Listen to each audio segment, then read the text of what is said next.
So we spend a lot of time today talking about incentives and the impact it has on behavior and organizations.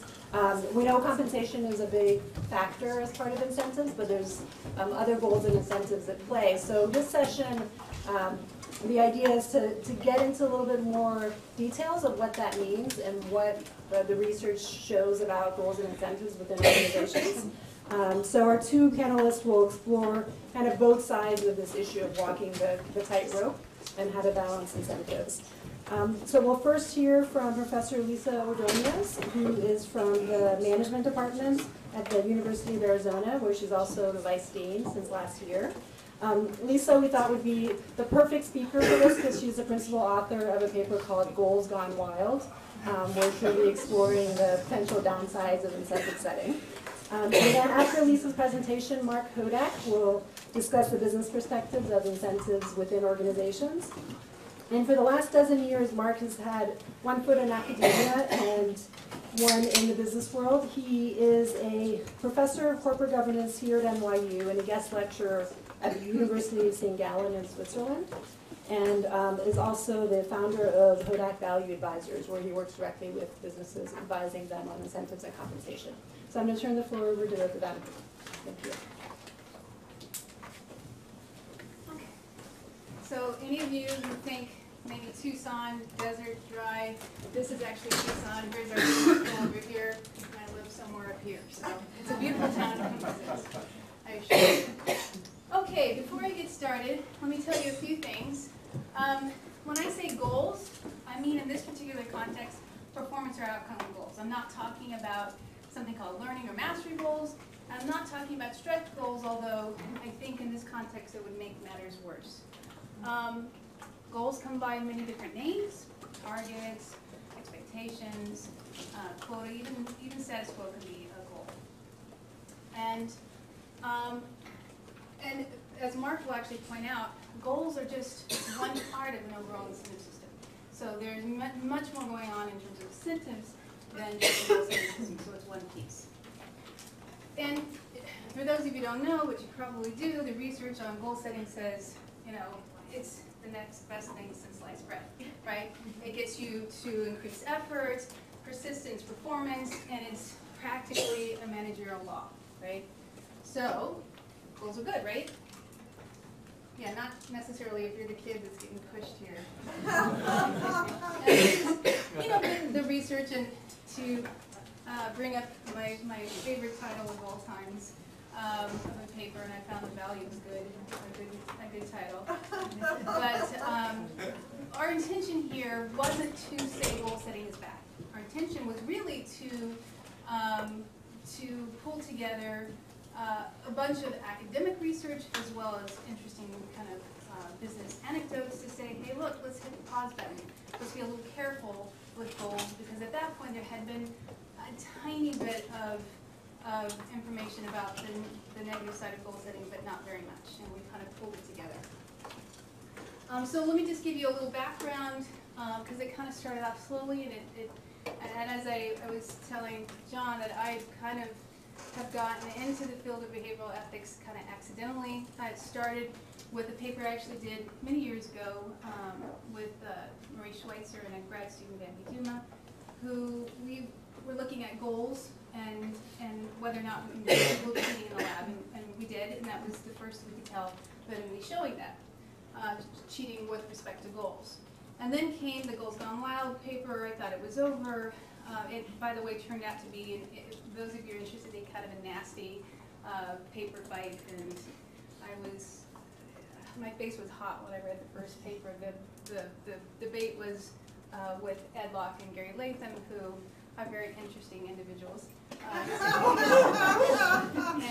I was called a poor scholar in the title of their paper. So, as well as people at really good places like Harvard, Northwestern, and Wharton. So I felt like I was in good company. But some future work, I thought I was done, and then along come several wonderful grad students who helped me kind of extend it, showing how actually priming people to think about ethical behavior can lead, both ethical and non-ethical behavior can lead to more ethical behavior respect to goals. Multiple rounds of goals. This is really interesting. Many of the papers that I've seen do one goal at a time. But as you know, in organizations, they don't go one goal at a time. It's this goal, maybe several at the same time, but often one goal in succession. And they, essentially, as we've heard a bit of discussion, it kind of beats you down, and it kind of wears you out, and that leads to all kinds of other problems. Not exactly related to goal setting, but somewhat in terms of incentives, the slippery slope. Amazingly, we couldn't find anybody showing the slippery slope happening in the lab. And so we have done some of that work. I have a review paper that just came out, and now I'm actually working on self-set goals. I don't have any data to show you, but I'm almost convinced if you set the goal yourself, you know where it comes from, you're going to be much less likely to cheat to meet that goal. However, I also think if you're held publicly accountable, we heard some things about accountability. Accountability can be good, but it can also be bad. And I think if you're being held publicly accountable to those goals, whether they're imposed on you or self-set, they can also lead to unethical behavior. So it's just kind of a whole string of things that I've been doing, and I think I might as well admit that I'm a behavioral ethicist and just get over it. So just some kind of high-profile examples. Some of these haven't even been discussed, but goal setting impacts government. The VA, you may have heard, in fact, ground zero was Phoenix VA, where basically they had about a 115-day wait list. They decided this was too long for new patients, so they came up with a new goal, a 14-day goal. They actually, in quotes, met a 24-day goal, but they met it by having shadow lists or kicking people off lists, and in one facility alone, they found that 40 people died waiting for care. And these aren't just people, these are veterans, right, who served our country. So, how did this happen? How did the top level in the Secretary of Defense of the VA say, oh, no new money, no new facilities, no new doctors, and you met this new 24 wait list? How'd that happen? That didn't get asked. And Mark actually has some answers to that as well. We already heard about Volkswagen. I couldn't have written a perfect example if I tried. It's amazing. But basically we have Volkswagen with two goals. A goal of meeting the EPA, very strict EPA standards, while still creating a vehicle that at least American consumers wanted to purchase, and wanting to be the biggest car company in the world. And they actually made it for about a month until we found out how, right? They obviously, as you all know, falsified the data, and all kinds of outcomes have happened. And not to be left out, about a month ago we found Mitsubishi has been lying about their fuel test for 25 years. Now I can't find a goal yet, and I'm sure there's a goal somewhere in there. Definitely incentives, right? So goals work by leading us to use unethical behavior to meet those goals, as in the VA situation, or misrepresenting our performance. So why do goals work in this way? There's a bunch of reasons. They might be working in tandem, but there's a bunch of reasons here. One is that it is harder to recognize, let's see what my time is here. Oh, I do have a minute. It is harder to recognize our unethical behavior. Kind of theoretical paper by Adam Barsky pointed out that goals have this tunnel vision effect. They get us to focus on outcomes, and we don't even assess, I think in many cases, the ethicality of our behavior. So it's not that we decide to be unethical, and many of you have talked about this fact, that it's not just a calculated decision. I think people aren't even assessing the ethicality of their behavior. And it becomes easier to rational unethical behavior. And I want to show you, I have a little bit of time. I get to do an exec session on this, so I have fun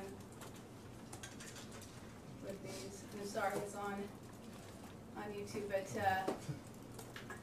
I want you to follow the instructions of this little video.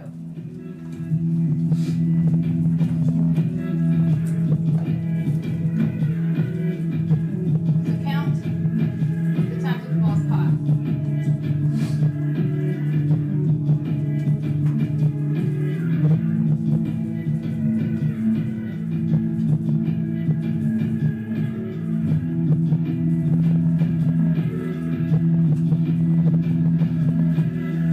You guys get 10?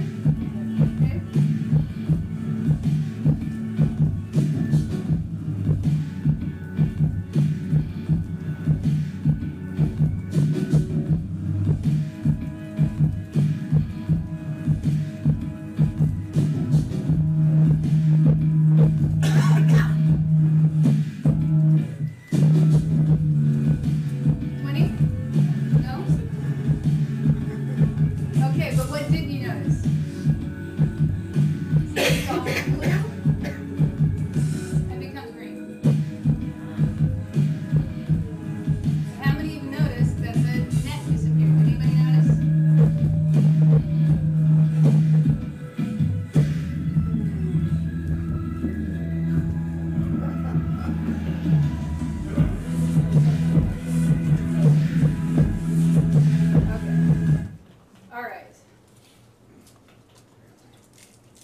Okay, so what's the point here?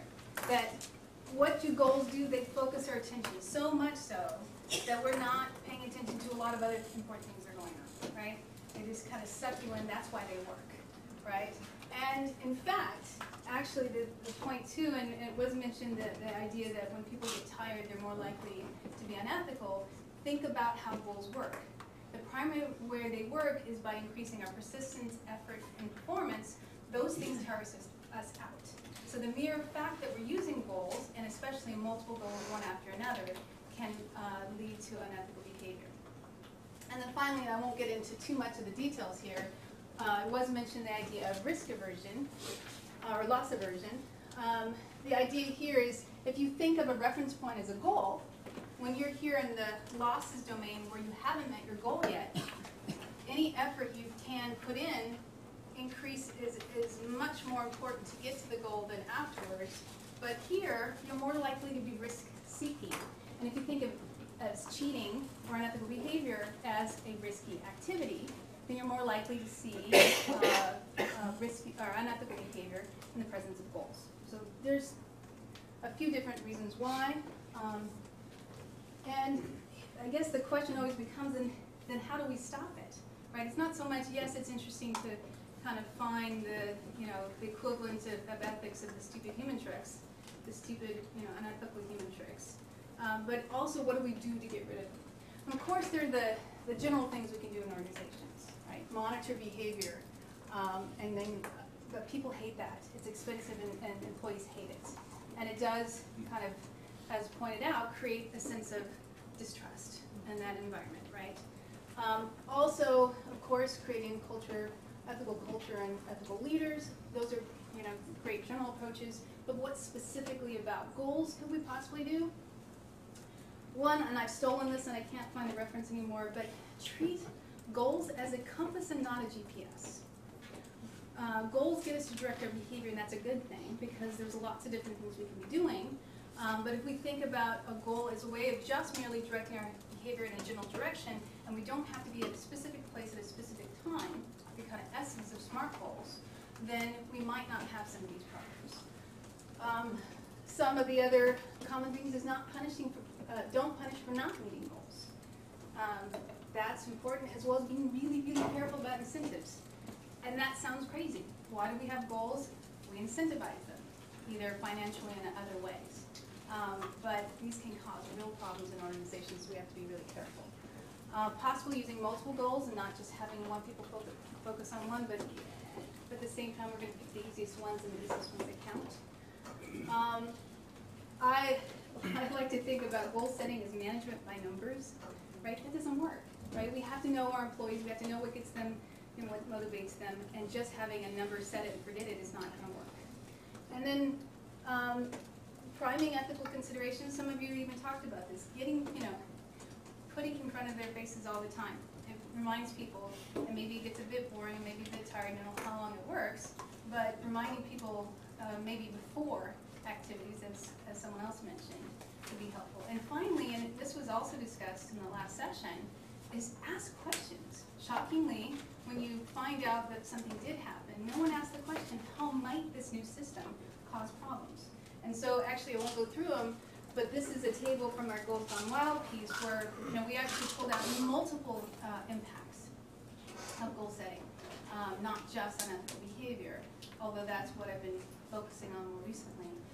And just simply asking the question, how might this cause problems? In fact, I do this all the time with my students. I give them a situation that they don't know the result, and I say, how might you get around this incentive system? They nail it every time. So you need to hire some really smart DV students. I got a whole crop of them that you just pass through them. How would you, kind of violate this system? They'll figure it out every time. So ask the question. It is a big one. Should goals have a warning label? I don't know. Again, I'm not saying don't use them. I'm just saying we have to be extra careful, and we have to ask these questions. We can't pretend that these will solve all our problems. And then finally, so just to pull this together, should we use them? Well, goals can be effective at directing our efforts. They do inform and communicate what's important. They're really useful for menial tasks that must get done.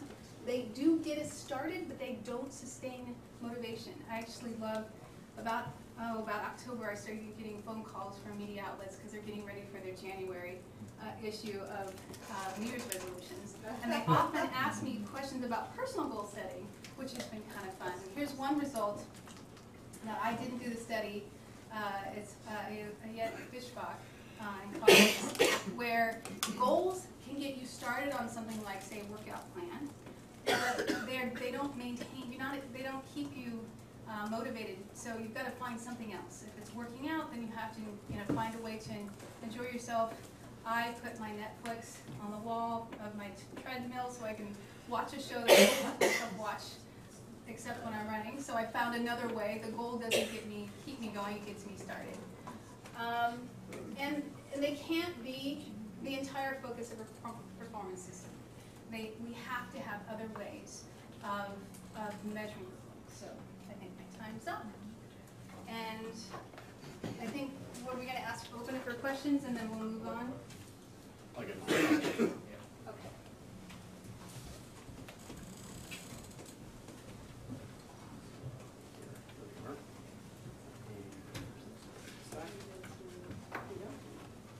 It works.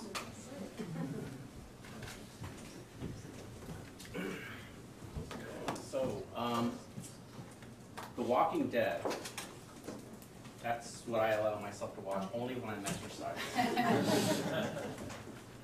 So the great thing about being the last speaker of the day after an amazing day like this, where you've got so much amazing information, is that I get to assume a much higher level of knowledge going into my talk, which enables me to go through some of the preliminaries fairly quickly, and I can get to the guts of what I want to talk about here. So, okay, sing to me instead of move. There we go. All right. So by now, I think everyone in here understands the idea, this basic concept. And these are three distinctions that are going to be important to my particular topic. So the first is that an incentive to perform is indistinguishable from an incentive to cheat. If you've got one, you've got the other, they're paired together. So unless you want to get rid of incentives altogether, you've got to deal with the fact that you always have an incentive to cheat out there. The question is, how effectively can we balance things so that we can minimize one without hurting the other? To some extent, God, I think I was ever a teacher. This stuff before. Here we go. So to some extent, you can depend on the integrity of the people that you're incentivizing. I think that's actually in the dictionary now. I always hated that word, but it is out there now. So you can depend on the integrity of the people that you're incentivizing. You can depend on controls to kind of contain the outrageous behavior. But there are two inherent limits to that. So the first one is, yeah.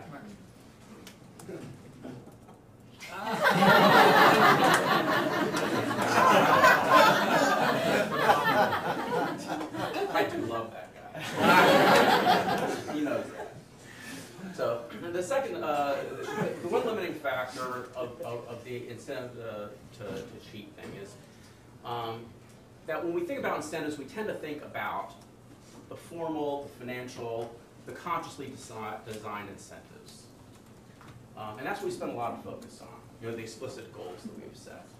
But the reality is in an organization, this is I'm metaphorically saying, the tip of the iceberg. If you're in a typical large corporation, you are inundated, to mix a metaphor, with incentives. You've got informal incentives, you have incentives that are non-financial, you have incentives that evolve with the relationships in the organization, and that set of incentives overwhelms the formal and financial and design incentives. The second thing we have limiting our ability to rely on controls is the fact that when people get engaged in bad behavior, there's typically unobservable behavior. It's been more than once that I've worked into an organization where I would ask the CEO a question about their ethical stance, and they would tell me, integrity is the foundation of our business. And they mean it. In their own minds and hearts, they mean it. And then you talk to the one level below, and they'll say, integrity is the foundation of our business, but they don't say it with the same conviction and set an inner belief that I heard from the CEO. And then a couple levels down, I would hear, integrity is kind of a moving target. And then you can go one layer down below that and hear, our company fudges everything all the time. And it's been more than one organization I've been involved that does that. So the fact that bad behavior is unobservable is a particularly dangerous thing. There are some things there's a limit to how we can deal with that too. We can't make it more observable. You can't observe all the people all the time, in part because it's kind of creepy. And the second is it's very impractical and it's ultimately counterproductive, as I think we've heard earlier today. So with that as a background, I'm going to focus on an example of how incentives ought to be looked at a little more holistically. And I'm going to use as an example the most common type of incentive plan in the world. This is what we call a towers plan. So you have a target. The idea is that a target, you hit a target, you get a certain bonus. You do better than target, you make more. If you get less than target, you make less. Down to some minimal level of performance, you get nothing at all. And there's a cap on the upside. How many of you work in the corporate world? Raise your hands. Okay. Now, of you, keep your hands up. Of those of you who work in the corporate world, keep your hand up if you've never seen this. Okay. Kind of. All right.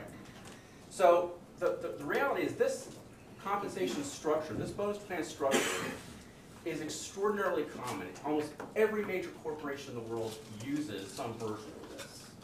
Okay. The nominal incentive is, well, we want to perform, at or better than target.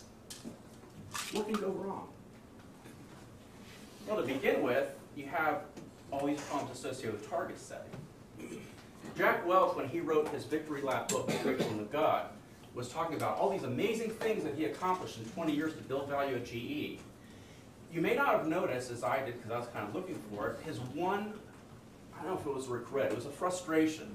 He was talking about how his type A, forceful, hard-charging senior executives come around September or October became very low-key, very you can't hold me to too high standards, not next year, maybe eventually. We've got these competitive pressures, we've got these, issues coming out of the blue with regulators and with, foreign currency, and, what they were doing was they were sandbagging him. And he knew it, and they knew it, and he knew that they knew it, and vice versa. So the target setting leads to this negotiation where the managers are trying to minimize what they want to be held accountable for. There's no better way of saying it. There's no easy way to say this except that this performance incentive plan, aside from having the nominal incentive, is creating an incentive for the managers to lie about the potential of their business. They're literally being paid to lie. This is not an incidental aspect of a business in some corner of the company. This is a central, planned, deliberate, annual aspect of the major corporation that most of us work with.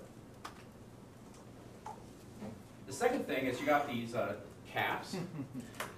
What happens when you get to that area of unrewarded performance? Well, we call that the go golfing point. I mean, what's the point? If I'm out here, we've already achieved our bonuses, why work harder? Well, the reality is in most corporations, a lot of the senior executives will work harder. They'll do it out of pride, they'll do it because they've got stock options. But the reason that they might not do it is got nothing to do with the performance relative to this year's targets. It has to do with what's going to happen next year.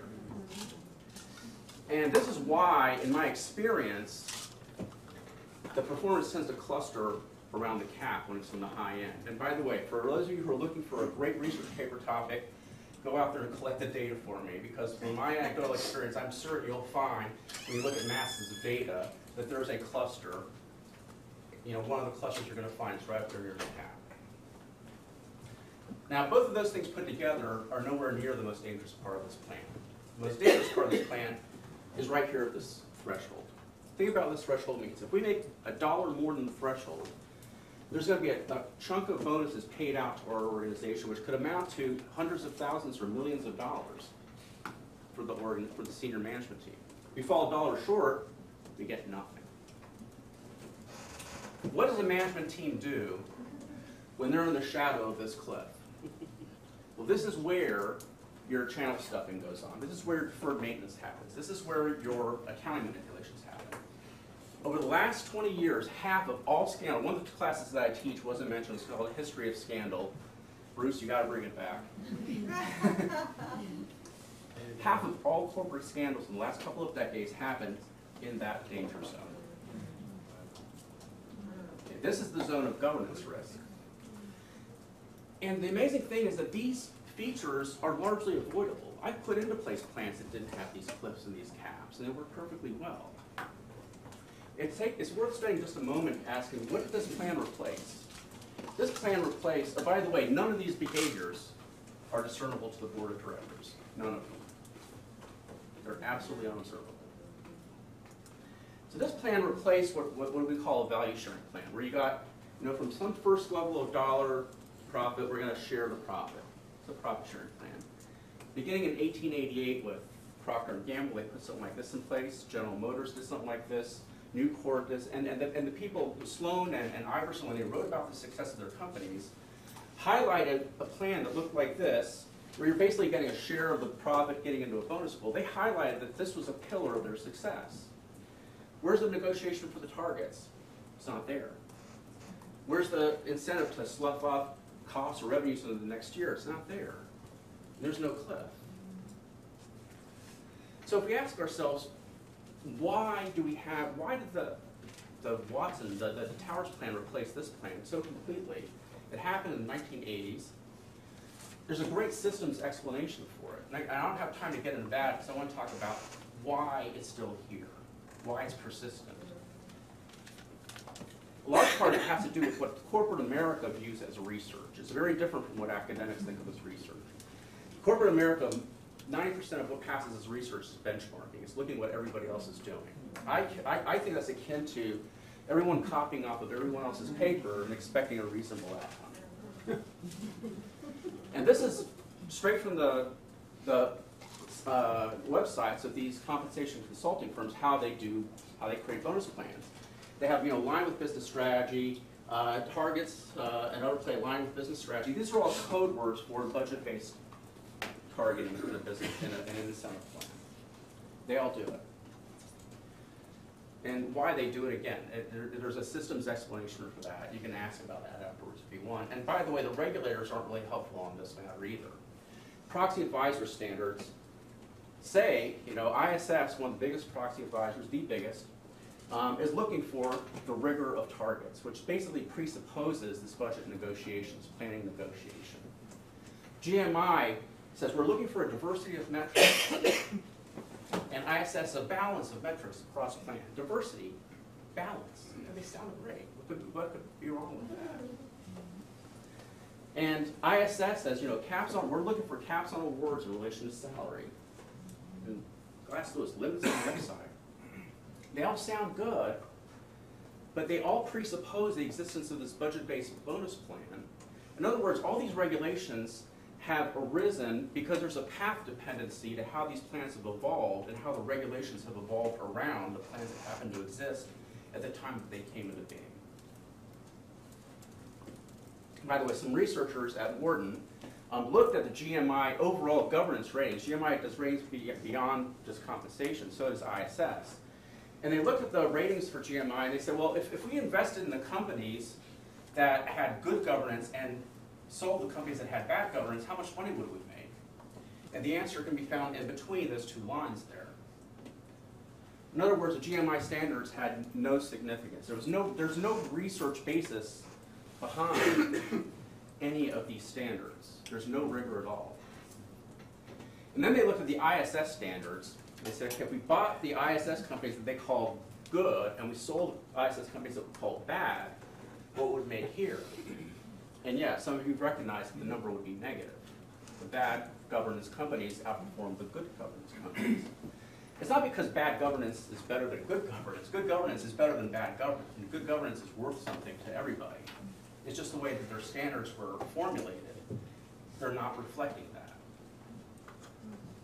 So a couple of lessons, because I guess we need to finish off with some lessons here. Number one, when you're looking at compensation, when you're looking at incentives, look holistically at them. Look for what I call the ticking bombs. And every organization has them. And sometimes they're with their formal incentives, sometimes with their informal incentives, sometimes with the way these things interact with each other. Anytime you put incentives in your organization, you need to think of it like putting drugs in a body. There's going to be side effects and interactive effects as well as central effects. And try and figure out what those things are all together. And as I forgot who it was before me, it said it's trade-offs. The measuring, it's trade-offs. Second is, don't settle for best practice. Best practice is not best practice. Best practice is common practice in the corporate world. The next is look beyond performance. Here's a rule of thumb, 25 years of consulting has taught me, is that bad behavior hides best behind good performance. Okay? It gets revealed ultimately by bad performance, but it's there, and it was again mentioned by a prior speaker very eloquently. When times are good, that's when you need to be looking. It's when the tide goes out that you finally know who's been swimming naked, but you don't wait for that point. And then finally, it's really important to remember why we're in business. We can come up with various ways of limiting the incentives and of mitigating the cheating and of circumscribing unethical behavior. But they're not necessarily costless. At the end of the day, we're in business to create value. And we do have to be careful that the things that we're trying to overly focus on, like compliance, can sometimes squeeze a little bit too much of the life out of the business. So with that, we'll go to questions.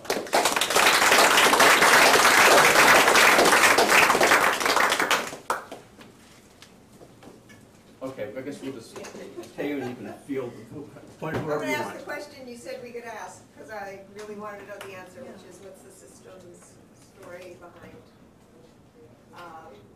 Why do compensation consultants sell bad Right. compensation plans? Yes.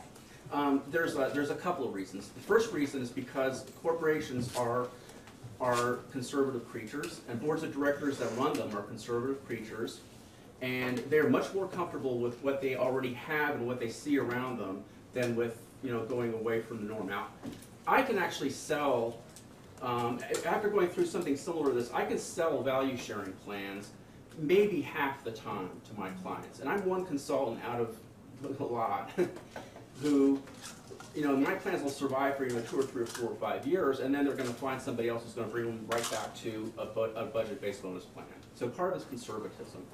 Part of it is these ISS standards. ISS has a big voice in the governance world. If you're a big public company, you are going to run afoul of their standards at your own peril. So I can't tell you how many times I've been in board meetings where I've laid out, this is the right thing for your shareholders, this is what ISS expects of you, I make the recommendations, you make the decision. And they're going to go with a decision that's not necessarily the best for the company. Because they can't afford to look bad. The third reason, there's a point of banality here, is that as consultants, we actually make a lot more money selling budget-based bonus plans than we do value sharing plans. And we make more money selling 2 plans rather than 1 plan, which is what budget-based plans turn into. So there's 3 forces at work there. So just a quick follow-up. I'm curious because I've read in the last year or 2 about some companies that say they're doing away with formal performance evaluation, and I'm really curious how you think about that, given what you said about conservatism and wanting to sort of stay with what they've got. Well, maybe you have something to say on this too. I have read about companies giving up their performance evaluation systems, which is usually something that's done throughout the organization, which I think is a great idea, but it's a great idea more for the reasons that Lisa was talking about than for the things that I was talking about. Yeah, I actually spoke with one of the Deloitte partners, and what they're doing makes a lot more sense. Instead of, and they calculated, some inordinate amount of hours spent on doing something everybody hated and nobody took very seriously. Right. What they're doing instead is of having these numbers and this one time a year after each project, and Deloitte did a lot of projects, then they give them immediate feedback, more evaluative and less in terms of numbers. So they get immediate feedback after the project, which is much better anyway. Which is what they should have been doing. So in a sense, they're kind of leading the charge, and many of the consulting firms and accounting firms are going that way. Jerry. Mark, just a comment, and going back to budget-based incentive plans. interestingly enough, I think Thomas Piketty would say the reason that they still exist is because of the tax rates. That in the 80s, the tax rates were reduced so that the marginal tax rate for a very high income individual was somewhere in the order of 90%. At this point, that you're making considerable amount of money in these programs, that the executive. How would you respond to that? Well, with the tax rates did have an impact on the evolution of compensation programs. I actually have a paper out there that described that in some detail, published I think about 2 years ago now in a journal of applied corporate finance. The biggest thing that the tax rates did was they created a shift, in fact tax policy in general, from cash compensation to equity compensation. It's a really much more complicated story as to why that ended up resulting in a much higher pay, but it did, and a lot of it is because there was huge equity compensation gains, and that was just part of the evolution of our incentive programs, and it was tax driven, yes. Okay, you're this person. Is this an area that's ripe for in the public policy space where there's lots of randomised controlled trials happening to trial interventions? Is this an area where that approach could work? Where you've got these managers, like you said, that are so conservative, so scared of leaving this old system, when it's flawed in so many ways, that if you could run experiments to show them that actually if you move to another system that's not going to impact on performance, perhaps even improve it, they'd be more willing to do that? My experience with regulation on compensation over the last 20 years is that almost all of it has been counterproductive to the nominal goals of the regulation itself, not to even mention the side effects that it's created. The only regulation, I think, in my experience in the last 20 years that has made a big difference, a good difference, was a regulation requiring that people like me be hired by the board instead of by the managers if I'm setting management pay. That was useful. That's helped. But I just don't trust politicians to be able to do this well, because I've just seen too many instances where it's actually ended up getting botched and ending up with counterproductive results. No, I don't know if you misunderstood my question. I'm saying consultants like you saying to companies, why don't we run an experiment internally and change remuneration structures to give them comfort. Well, yeah, we do that sometimes. Okay.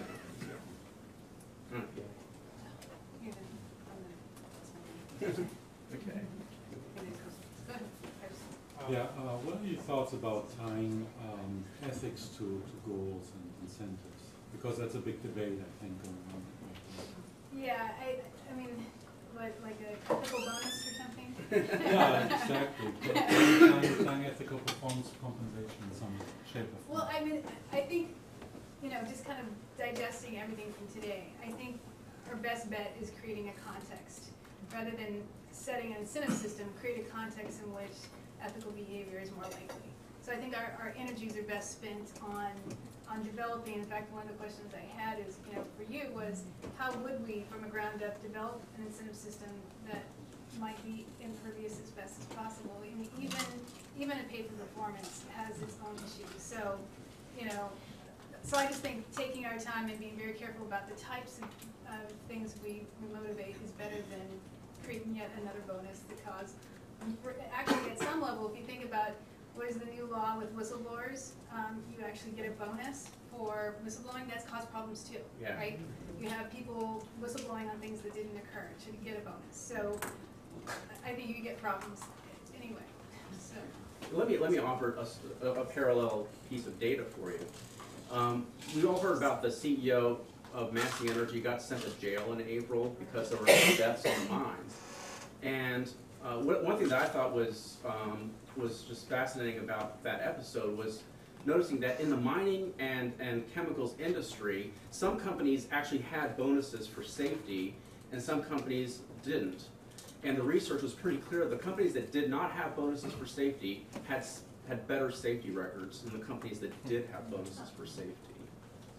Well, one of the things that happened there is when you have people who can possibly report a violation of safety, Exactly. they get paid off for not, like, oh, well, let's not report this, let's keep it off the record. So you encourage Fair. an environment where people aren't speaking up, Yeah. people aren't talking about what's going on and learning from mistakes. So these can cause problems in the Yeah, a lot of interactive events. Oh, but you had back there. Mark, in businesses or industries that are going through a lot of change, a lot of things that I'm seeing and trends that I'm seeing is where the bonuses recast, not the bonus, the budgets are being recast every month. Yeah. So much forward. So what kind of incentive plans are you seeing in those kind of environments where it's really a very fluid environment and it's changing constantly? Well, I would definitely avoid a budget-based bonus plan in that environment. Those are difficult ones. When you got startups, when you got distress situations, a lot of fluidity. Frankly, the research suggests that the best bonus plan for those is a purely subjective bonus. If you're going to award bonuses, just do it subjectively. One of my all-time heroes in performance measurement is Red Auerbach. How many people remember? I'm going to date some people here. Red Auerbach. Okay, who was Red Auerbach, Jerry? The coach of the Boston Celtics. Boston Celtics, okay, during the 60s and early 70s. His team won the NBA championships 11 out of the 13 seasons that he was a coach, okay? So for those of you who still worship Michael Jordan, you know, eat your heart. This guy was awesome. And he and he had a great thing about metrics. He says, I don't use them. I don't trust them at all. He goes, I never paid a single one of my players on the number of goals, assists, free shots, anything. I never measured it, never asked them about it. All I cared about was how they contributed to the team getting better, period.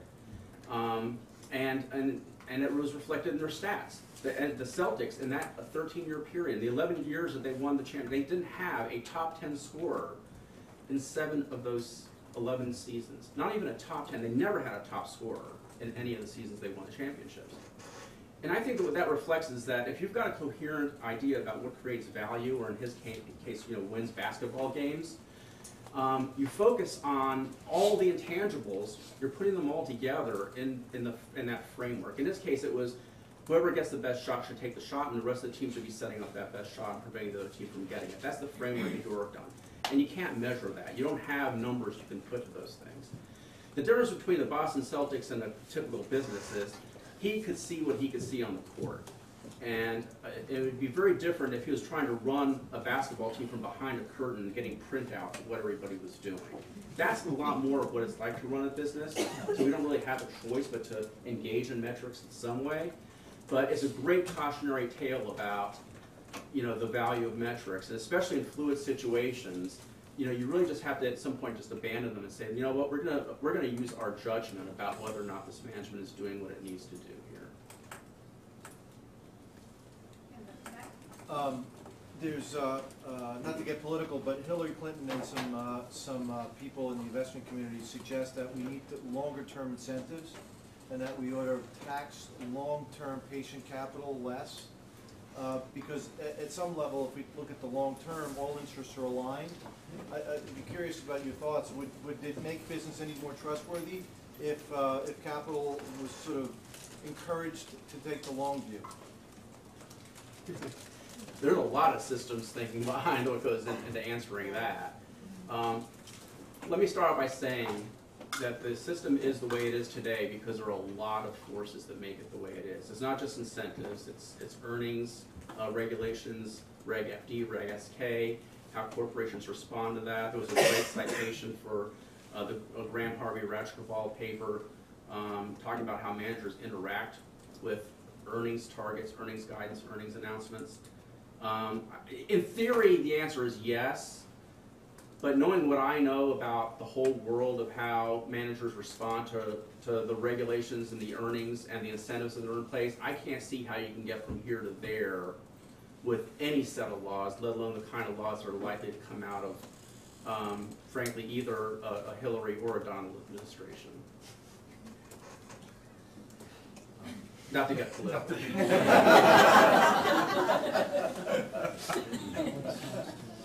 any more questions?